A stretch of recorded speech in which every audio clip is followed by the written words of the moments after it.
생생하게 상생하며 YTN 라디오 생생경제. 안녕하세요. YTN 라디오 생생경제 김혜민입니다. 중대재해기업처벌법이 국회 법사위 법안소위를 통과했습니다. 노동자 사망사고가 발생했을 때 안전조치를 미흡하게 한 사업주나 경영책임자에게 1년 이상 징역이나 10억 원 이하 벌금에 처하도록 했고 법인에는 50억 원 이하의 벌금을 부과합니다. 다만 5인 미만 사업장은 법의 적용 대상에서 제외했습니다. 영업금지 조치를 내렸던 모든 실내 체육시설에 대해 동시간대 사용 인원을 9명 이내면 운영을 허용하기로 했습니다. 다만 아동과 청소년들로 한정했습니다. 안 된 것보다야 낫겠지만 다만 5인 미만, 다만 아동과 청소년, 이 다만 조항 때문에 걱정입니다. 이 법안의 당사자들도 이 다만 때문에 기뻐할 수만은 없는 것 같고요. 이 다만에 들어가는 5인 미만 기업에서 일하는 노동자들, 그리고 성인을 대상으로 영업하는 실내 체육관을 운영하는 분들까지도 하루속히 기뻐할 수 있는 법안들이 통과됐으면 좋겠습니다. 2021년 1월 7일 YTN 라디오 생생경제 지금 시작합니다.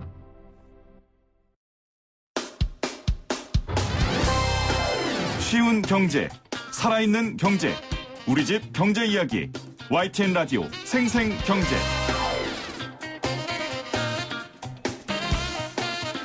오늘 가장 뜨거운 경제 뉴스를 제일 생생하게 전해드리는 시간입니다. 어제 고공행진하던 코스피 3000 오늘 안착했습니다. 주식과 함께 비트코인 역시 고공행진 중입니다. 가상자산 대장주인 이 비트코인 가격이 국내에서 사상 처음으로 4천만 원을 넘어섰거든요. 동국대 블록체인 센터 박성준 센터장 연결해 자세한 내용 짚어볼게요. 센터장님 안녕하세요. 네, 안녕하세요. 박순일입니다. 반갑습니다. 제가 지금 무슨 생각할 것 같으세요? 한번 맞춰보세요. 뭐 비트코인 오르는 거 생각하시겠죠? 저희 12월 3일 날 인터뷰했었잖아요. 네네, 그렇습니다. 그때라도 예. 제가 샀었어야 됐어요, 비트코인을. 네, 그런 생각하는 사람 많습니다. 예. 그러게요. 정말 그때 비트코인 샀다면 제가 오늘 춤을 추면서 이 인터뷰를 했을 것 같은데 네네. 지난달 27일에 역사상 처음으로 3천만 원을 넘더니 불과 11일 만에 다시 국내 거래 보니까 4천만 원을 넘겼어요. 예, 예. 예상하셨어요? 예, 아닙니다. 제가 그때 조정 국면은 약간 있겠지만, 지속적인 우상향 맞아요. 곡선은 반드시 그릴 거라고 했는데, 이렇게 급등할지는 저도 예상 못했어요, 솔직히. 아니, 급등하게 된 배경이 뭐라고 생각하세요, 그러면? 근데 그때도 제가 말씀을 드렸는데요. 네. 가장 중요한 거는 이제 암호화폐에 대한 사람들의 인식이 안정화되고 있다. 이제 자산으로 인정하는 거죠. 자산으로 인정하기 때문에 그 기관 투자나 세계적인 업체들이 비트코인 투자가 상당히 지금 요새 많이 하고 있습니다. 그래서 이것이 이제 일반인들이 보고 있잖아요. 네네. 그래서 일반인들에게도 확대되는 양상이 되는 거고, 이거는 바로 그 비트코인 수요가 이제 급등하는 게 되는 거죠. 근데 아시다시피 비트코인의 공급은 제한적입니다. 그렇죠. 그러니까 수요는 많이 필요한데 공급이 없으니 이제 당연히 가격은 상승하게 되는 거죠. 이게 일반적인 원칙이라고 생각합니다. 그 암호화폐에 있어서는 인식의 안정화가 굉장히 중요하다는 얘기를 거듭해 주셨는데 예. 지금 미국을 중심으로 이 암호화폐를 제도권 금융 시스템에서 품으려는 움직임이 굉장히 활발해졌잖아요. 네네, 많이 하고 있습니다. 예. 좀 구체적으로 좀 움직임을 소개해 주신다면요. 예, 일단은 이제 크게 보서는 이제 트럼프 정부에서 바이든 정부를 바뀌었지 않습니까? 네. 그래서 이제 바이든 정부가 사실은 그 몇몇 인사들을 보면은 암호화폐에 대해서 좀 긍정적인 분들이 좀 많이 이제 포진한 것도 있고요. 그다음에 더 이제 어제 언론에서 아마 발표가 된 것 같은데 미국에서 이제 스테이블 코인을 이제 제도적으로 인정하는 듯한 이제 그런 어떤 그 발표를 했더라고요. 네. 그 말은 뭐냐면은 사실은 이제 중국이 가장 먼저 앞섰다고 제가 말씀을 드렸고요. 미국은 이제 암호화폐에 대해서 약간은 좀 반반 정도의 생각을 가지고 있습니다. 그 속에는 이제 미국의 기초통화 문제가 있기 때문에.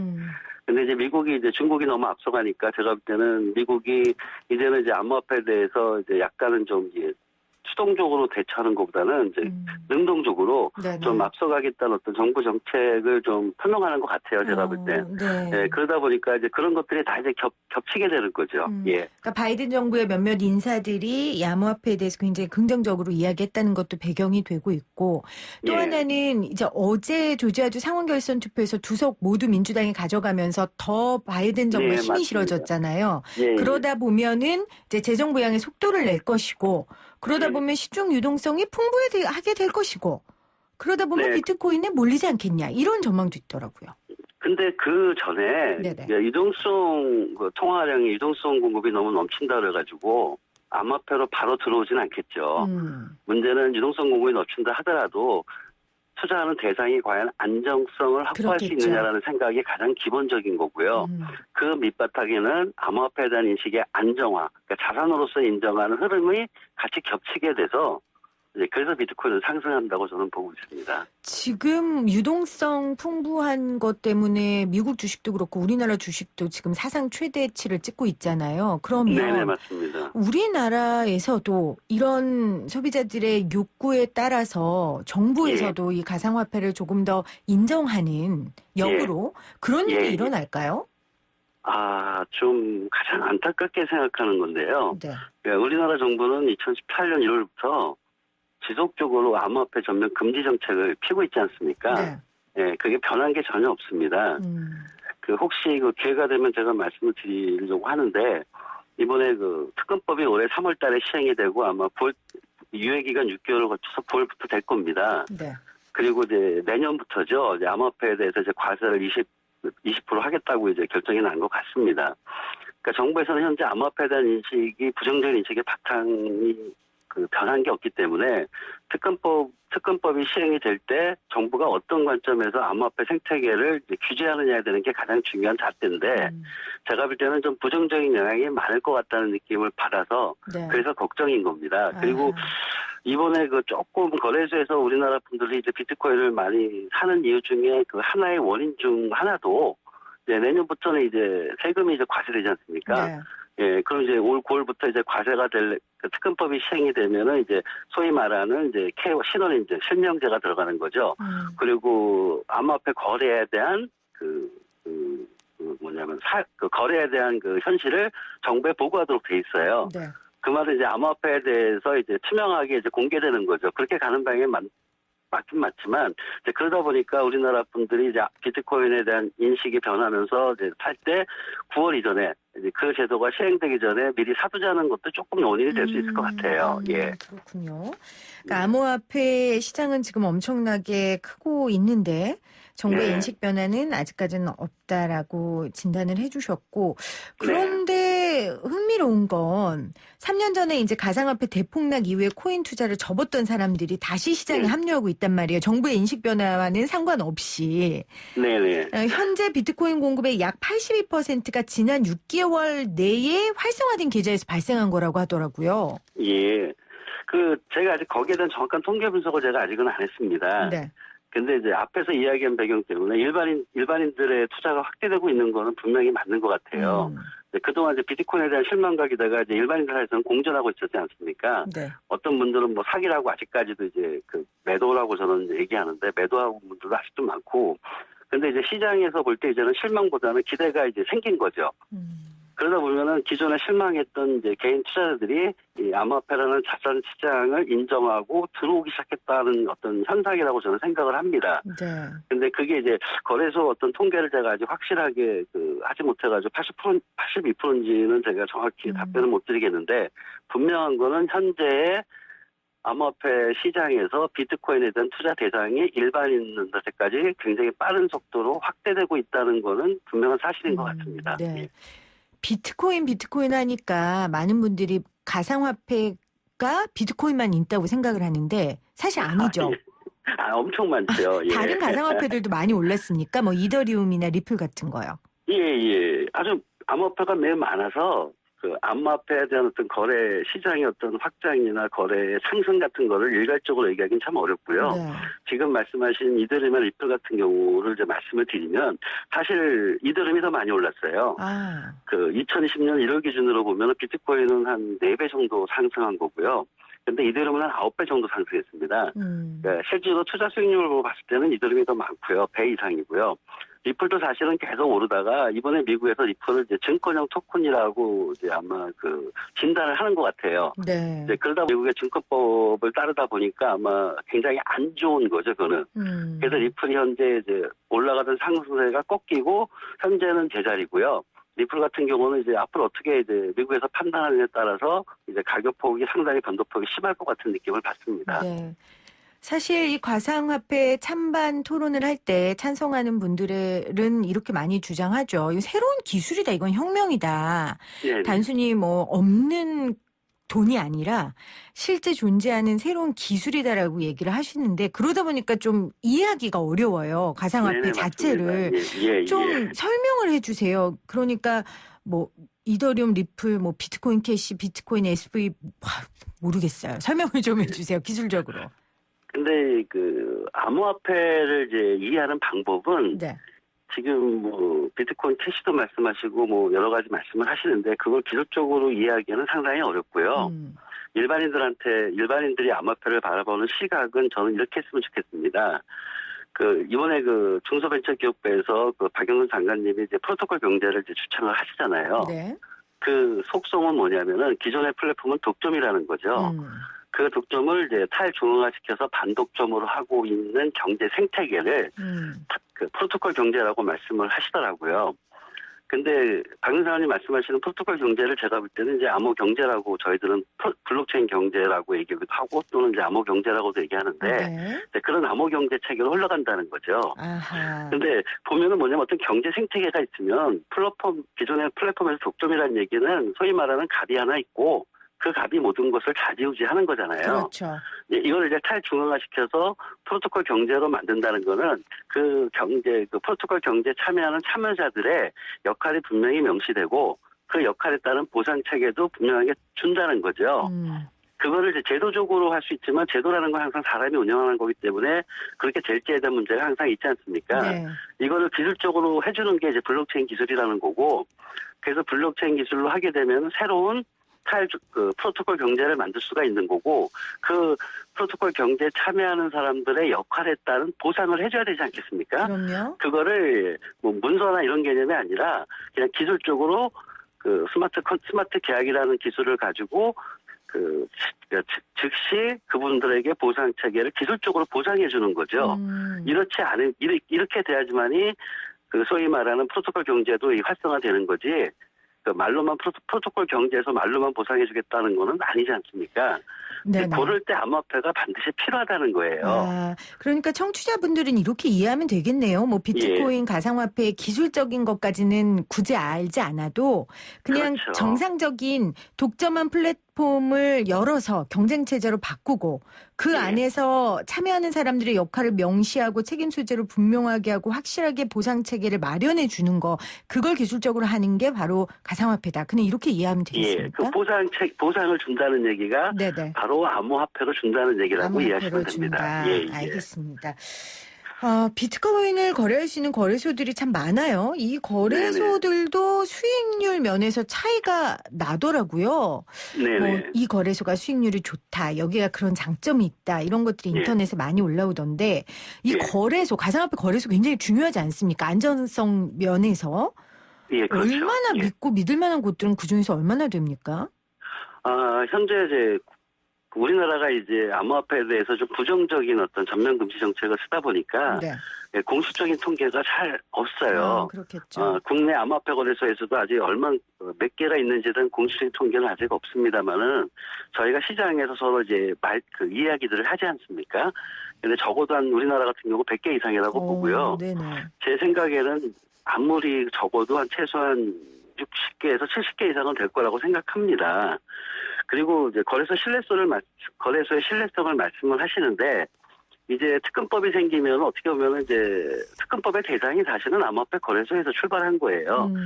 암호화폐 거래소 신뢰성 문제가 생기니까 이제 규제 차원으로 이제 특검법을 만든 거고요. 그래서 특검법이 시행이 되면은 아마도 올해 한 하반기부터는 이제 공식적인 안전성을 확보한 암호화폐 거래소가 탄생된다고 보시면 됩니다. 그럼 이건 좋은 겁니까? 안전성에 있어서는 좋지만 어떻게 보면 또 거래를 위축시킬 수 있겠다는 생각도 드는데. 그렇진 않고요. 네. 저희가 블록체인과 암호화폐 하는 사람들은 이제 규제를 원합니다. 오해하시는 게 규제를 없애야 된다고 얘기하는데 아닙니다. 규제는 필요합니다. 네네. 일반적인 자유시장은 아무래도 문제가 많지 않습니까? 네. 정부의 역할은 어떤 자유시장의 건전성이라든지 이런 거를 좀 확보하기 위해서 규제를 당연히 해야 되고요.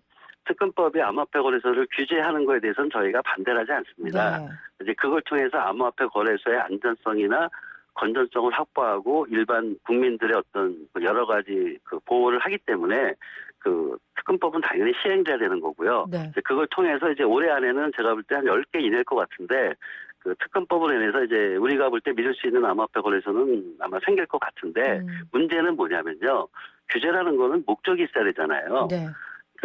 원래 암호화폐나 블록체인을 규제는 강력히 하는데 그 전에 뭐가 있어야 되냐면은 블록체인과 암호화폐를 활성화시키고 나서 규제해야죠. 그러니까 금지가 아닌 활성화를 하고 그 활성화의 역기능이나 또는 뭐 여러 가지 개인정보 방지 등을 위해서 규제는 강력하게 들어가야 되는데 우리나라의 정부 정책은 금지 포함해서 규제까지 하는 거죠. 그러다 보니까 이제 블록체인과 암호화폐 생태계가 이제 고사될 수 있다는 우려를 하는 겁니다. 네. 예. 그러니까 시장 활성화를 위한 규제가 아니라 시장 죽이기를 위한 규제인 방향성이 문제다. 예, 그렇죠. 예. 네. 그러니까 균형적인 어떤 정책이 아닌 한쪽만 강조하는 정책이라는 겁니다. 네. 예. 자, 오늘 생생 인터뷰 비트코인 가격이 굉장히 많이 올라서요. 동국대 블록체인 연구센터 박성준 센터장과 지금 인터뷰 나누고 있습니다. 저희가 주식 이야기할 때도 빼놓지 않고 하는 질문이 이거예요. 예. 네, 너무 단순한 질문이라고 흉보지 마세요. 근데 제일 중요한 질문이에요. 네. 이 가상화폐 지금이라도 들어가도 되나? 이렇게 많이 올랐는데 이거 설마 더 오를까? 이렇게 투자 고민하시는 분들 계실 것 같아요. 어떤 답변 주시겠어요? 네, 항상 이제 그런 질문 저도 많이 받습니다. 그때 제가 이렇게 얘기해요. 제가 볼 때 비트코인과 이더리움 같은 경우는 아직 상승력이 있다고 저는 보고 있고요.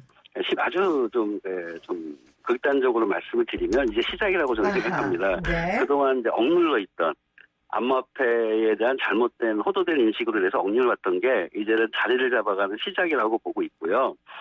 문제는 뭐냐면은 제가 이런 얘기를 꼭 해드립니다. 미래의 경제 시스템이 어떤 특성을 갖겠느냐는 거죠. 네. 아까도 말씀드린 벤처기업부의 박영상 의원님이 추천하시는 프로토콜 경제로 간다고 말씀을 하시지 않습니까? 네. 그러면 프로토콜 경제에서 암호화폐 역할이 매우 중요하다는 거죠. 그러니까 프로토콜 경제가 활성화될수록 암호화폐 역할은 커지고 그러다 보면 제가 볼 때는 암호화폐 대중화 시대가 올 거라는 겁니다. 그래서 제가 중장기 관점에서 볼 때 얼마나 상승할지에 대한 정확한 답변은 제가 낼 수 없지만 저는 이렇게 말씀을 드려요.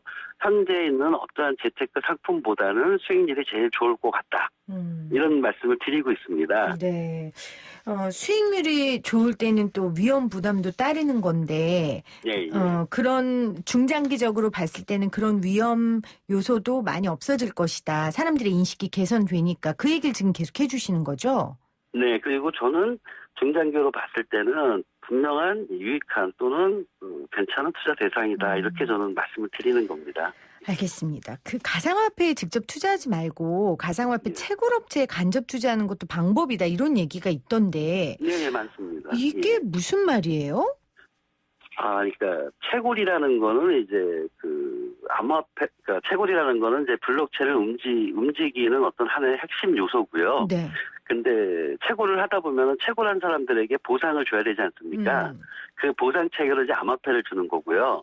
대표적인 게 이제 비트코인과 이더리움 같은 건데, 그러면 이제 뭐냐면 채굴을 하면서 암호화폐를 보상을 받으니까 채굴 비용 대비 보상된 암호화폐 수익에 대한 비교가 있을 수 있잖아요. 네. 그래서 기존의 비트코인 가격이 떨어지면은 채굴 비용은 사실 가면 갈수록 비용이 많이 드는 것도 있습니다. 왜냐하면 경쟁이 심해지니까요. 근데 암호화폐 가격이 상승을 하게 되면은 들어가는 채굴 비용 대비 기대 수익이 굉장히 높은 거죠. 네. 그러니까 채굴 업체들이 상당한 수익을 확보하는 거죠. 대표적으로 이제 그 미국의 이제 마라톤 펜턴트 그룹이나 라이어 블록체인 같은 경우들은 채굴 업체입니다. 채굴을 전문으로 하는 업체라고 생각하시면 되고요. 네. 근데 거기에 일반인들이 참여할 수는 없고요. 이제 일반인들이 참여할 수 있는 또 다른 채굴 참여 방법이 뭐냐면은 채굴 비용이 많이 드니까 같이 모여서 채굴 그룹을 형성하는 거예요. 그래서 이제 그 어떤 하나의 팀원으로 이제 채굴 그룹 원으로 들어가는 거죠. 네네. 그리고 같이 협력해서 채굴을 하고 그 나온 수익을 그 참여한 비율만큼 나눠 갖는다고 생각하시면 됩니다. 근데 이때 중요한 거는 어딘가에선 주관을 해야 되지 않습니까? 네. 그 채굴 그룹을 주관하는 어떤 업체가 신뢰성이 없으면은 그렇겠네요. 채굴 비용만 담당하고 나중에 수익을 안 줄 수도 있잖아요. 그러니까 이런 경우에는 그 채굴 그룹 같은 경우는 그거를 주관하는 업체 신뢰성이 가장 중요하고 네. 채굴 그룹을 주관하는 업체 신뢰성만 확보된다면 그것도 또 다른 하나의 이제 투자 방향이라고 제가 말씀드릴 수 있습니다. 알겠습니다. 끝으로 올해 가상화폐 포트폴리오 짜시는 분들한테 전략 네. 팁이 있다면 네. 좀 주시겠어요? 아, 예. 저는 포트폴리오를 계속 주장하고 있습니다. 네. 조금 이제 가격의 안전성을 해서 이미 가치가 인정된 자산들, 예를 들어서 우리가 계속 얘기하는 비트코인, 이더리움 같은 대장주에 한 50%를 투자를 하시고요. 그다음에 저 공부를 좀 하셔가지고 아직 가치가 반영되지 않은 암호화폐들도 굉장히 많습니다. 그러니까 안전성을 위해서는 대장주에 한 50% 투자하시고 수익을 극대화하기 위해서는 가치가 아직 반영되지 않은 암호화폐들을 찾아야 되겠죠. 네네. 그래서 좀 공부를 하셔야죠. 주식 공부하듯이. 그래서 그쪽에 투자하시면 수익률을 극대화시킬 수 있는 이런 어떤 포트폴리오 전략이 저는 제일 적합할 거라고 저는 계속 말씀을 드리고 있습니다. 제가 사실은 주식 관련해서 공부 시작한 지 저도 그 동학 개미운동 때 뛰어들었거든요. 네네. 그래서 이제 조금 알겠는데 이 암호화폐는 이렇게 들으니까 모르겠네요. 그냥 우리 센터장님 한번 나오셔서 우리 청취자분들에게 이 개념부터 뭐 채굴을 어떻게 하는 건지, 뭐 대장주 중심은 뭐 어떻게 해야 되는 건지, 암호화폐 가치 반영되지 않는 암호화폐는 어떻게 찾는 건지 이런 구체적인 거 한번 좀 알려주세요. 예, 기회를 주시면 열심히 한번 설명드리도록 하겠습니다. 네, 예. 알겠습니다. 오늘 인터뷰 고맙습니다. 네, 아닙니다. 수고하십시오. 지금까지 박성준 동국대 블록체인 연구센터 센터장이었습니다.